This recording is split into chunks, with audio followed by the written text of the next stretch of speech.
Halo, perkenalkan nama saya Hasbi Sukmawati Nuryadin dari kelas A2. Di sini saya akan menjelaskan tentang proyek UAS Pendidikan Agama Islam. Saya akan membahas tentang sebuah perencanaan strategis untuk memaksimalkan peran masjid. Masjid sebagai pusat ibadah dan kegiatan sosial memiliki peran yang sangat penting dalam membangun umat. Selain sebagai tempat untuk melaksanakan ibadah, masjid juga berfungsi sebagai wadah untuk memperkuat ukhuwah Islamiyah, meningkatkan pengetahuan agama, serta memberikan kontribusi positif terhadap masyarakat sekitar. Dalam konteks ini, penting bagi kita untuk merumuskan sebuah rencana strategis yang dapat memaksimalkan peran masjid dalam membangun umat yang lebih baik. Selanjutnya ada proses pengajaran, ada identifikasi atau masalah utama di lingkungan masjid. Lalu ada program, di sini ada 3 program yang relevan. Selanjutnya ada dampak positif dari 3 program. Latar belakang dari peran masjid ini yaitu di era modern ini umat Islam dihadapkan pada berbagai tantangan seperti kemiskinan, ketidakadilan sosial, dan kurangnya pendidikan. Dalam konteks ini, masjid memiliki potensi besar untuk menjadi agen perubahan yang dapat membantu mengatasi masalah-masalah tersebut. Dengan memaksimalkan perannya, masjid dapat berkontribusi dalam membangun masyarakat yang lebih baik, sejahtera, dan berdaya saing.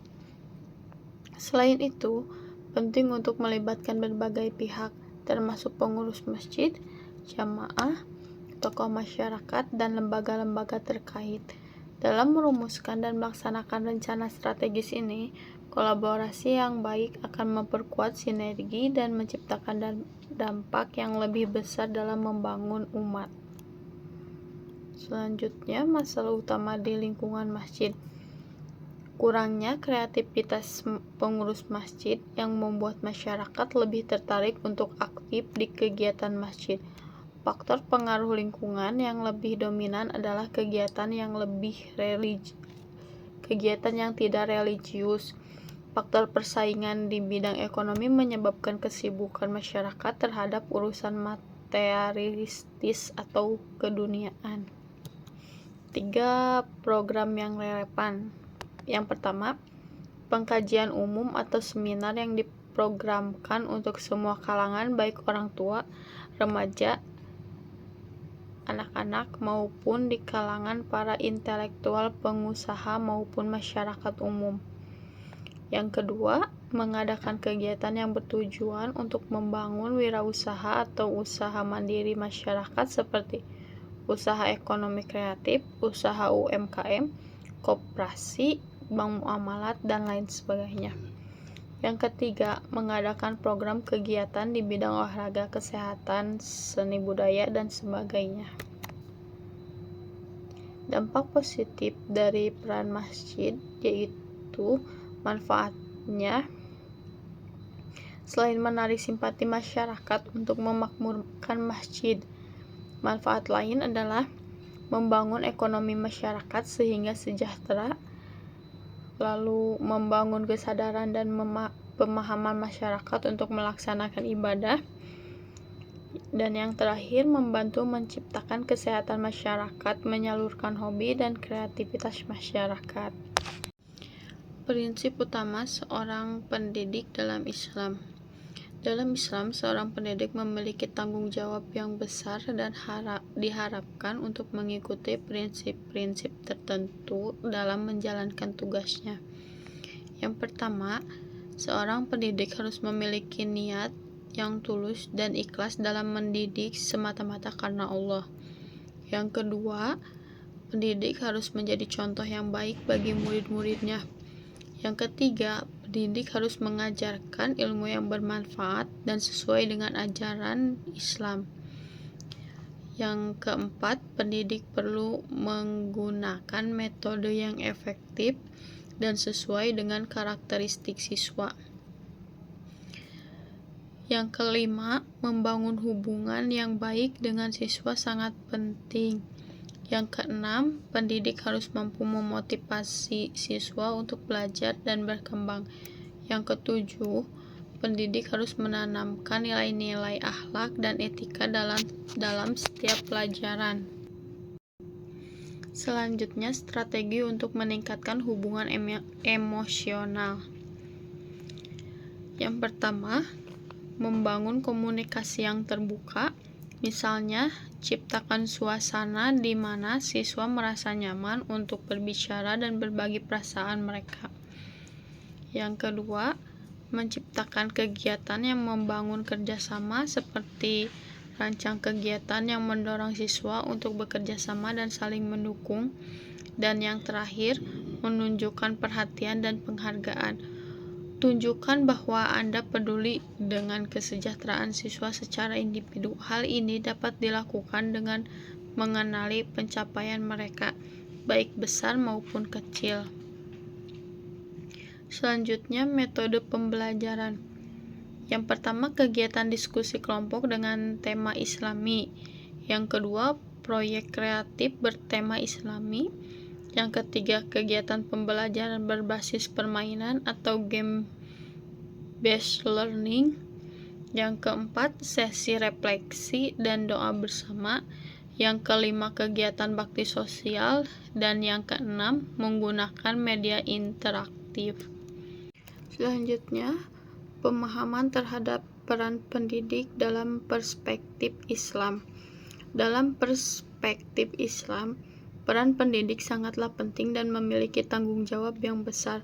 Pendidik tidak hanya berfungsi sebagai pengajar, tetapi juga sebagai pembimbing, teladan, dan pembentuk karakter.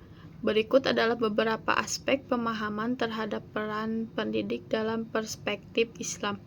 Yang pertama, pendidik sebagai pembawa ilmu. Yang kedua, pendidik sebagai teladan. Yang ketiga, pendidik sebagai pembimbing spiritual.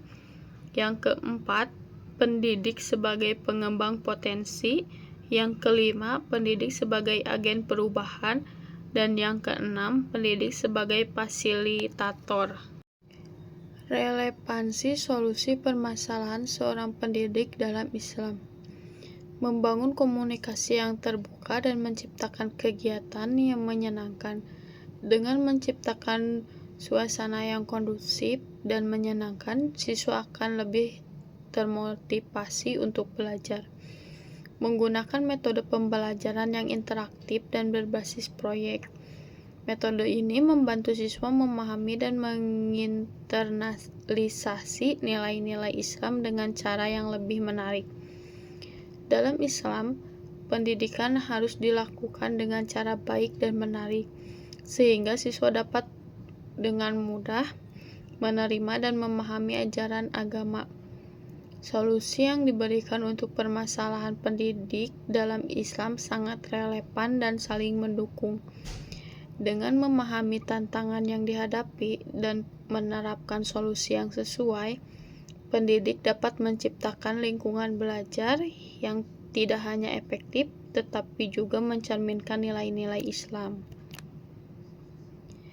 Lalu ada kemampuan merancang strategi yang aplikatif dan berlandaskan nilai-nilai Islam. Merancang strategi yang aplikatif dan berlandaskan nilai-nilai Islam dalam pendidikan memerlukan pemahaman yang mendalam tentang prinsip-prinsip Islam serta kebutuhan dan karakteristik siswa. Dengan begitu, pendidik dapat menciptakan lingkungan belajar yang tidak hanya efektif dalam mencapai tujuan akademis, tetapi juga mendukung pengembangan karakter dan akhlak siswa sesuai dengan ajaran Islam.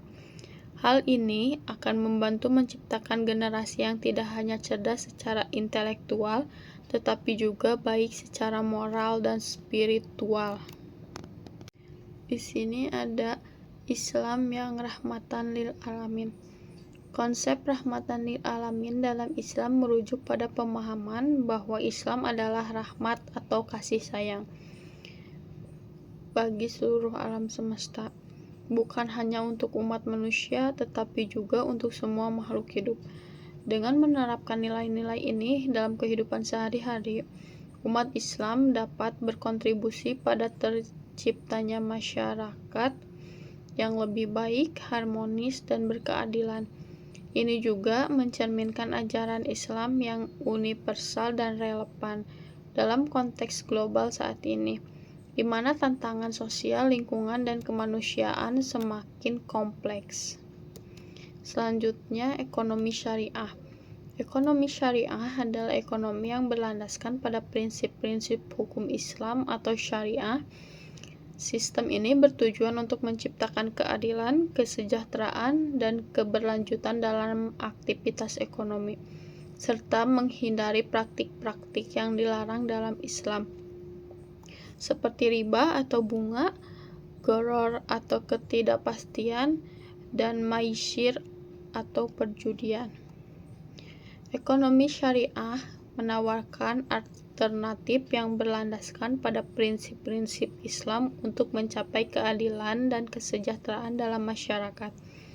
Dengan menghindari praktik-praktik yang dilarang dan menerapkan instrumen keuangan yang sesuai, ekonomi syariah dapat berkontribusi pada penggunaan ekonomi yang berkelanjutan dan etis. Dalam konteks global saat ini, ekonomi syariah semakin mendapatkan perhatian sebagai model yang dapat memberikan solusi terhadap berbagai tantangan ekonomi dan sosial. Lalu, selanjutnya ada pernikahan dalam Islam. Pernikahan dalam Islam adalah suatu ikatan suci yang diatur oleh syariah dan dianggap sebagai salah satu ibadah yang penting. Pernikahan tidak hanya bertujuan untuk memenuhi kebutuhan biologis, tetapi juga untuk membangun keluarga yang sakinah, mawaddah, warahmah, atau tenang, penuh cinta dan kasih sayang. Dengan mengikuti prinsip-prinsip yang diterapkan dalam syariah, pasangan diharapkan dapat membangun keluarga yang harmonis, saling mencintai, dan mendukung satu sama lain dalam menjalani kehidupan. Pernikahan bukan hanya sekedar ikatan fisik, tetapi juga merupakan komitmen spiritual dan emosional yang mendalam.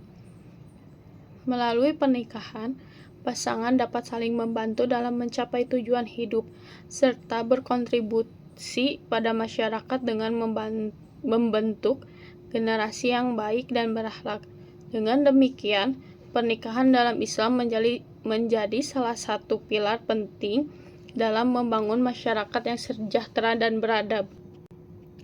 Jadi kesimpulan dari materi yang saya presentasikan yaitu secara keseluruhan, secara strategis yang mencakup peran masjid, prinsip pendidikan, konsep rahmatan lil alamin, ekonomi syariah, dan pernikahan dalam Islam saling terkait dan mendukung satu sama lain. Dengan mengoptimalkan peran masjid sebagai pusat kegiatan, menerapkan prinsip pendidikan yang baik, mengedepankan nilai-nilai kasih sayang, menerapkan ekonomi yang adil, dan membangun keluarga yang harmonis, masyarakat dapat mencapai kesejahteraan yang berkelanjutan dan menciptakan lingkungan yang lebih baik bagi generasi mendatang. Hal ini sejalan dengan tujuan Islam untuk menjadi rahmat bagi seluruh alam dan membangun masyarakat yang adil, sejahtera, dan beradab. Terima kasih.